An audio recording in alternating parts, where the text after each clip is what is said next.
Thank you, Mr. Chairman. I asked for that because You're good. Wayne and I worked hard to get the presidential primary the way it is. He took the lead. I supported him back then.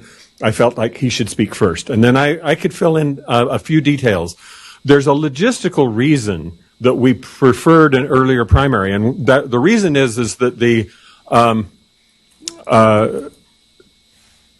schedule, especially looking at the schedule here in 2024, is miserable to make sure that Idaho gets represented.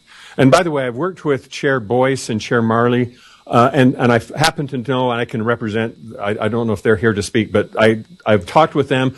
They have the same problem when there's a Republican in the White House.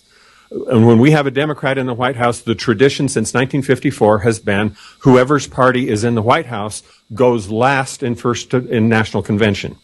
Because they don't want to compete with football in September. That means that the last convention will be sometime in August. Then you've got the Olympics. No one wants to compete with the Olympics. So the first convention is always in the middle of July. And that presents a huge problem when Idaho has our presidential primary in May. Because in order for us to get our delegates, and this doesn't matter whether it's a Republican convention or a Democrat convention, we have to have all of the names of the Idahoans going, the alternates going, their guests going, submitted for security clearances to enter the hall and be credentialed at the National Convention.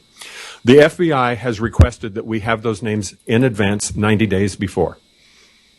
Now, how can you do that when you have a mid-July convention and your primary only selects who the delegates to the county convention will be in May?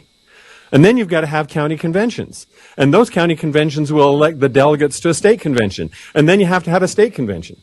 So, Mr. Chairman, my bottom line is that the May primary is problematic for us to ensure that Idahoans are represented at either Democrat or national conventions. And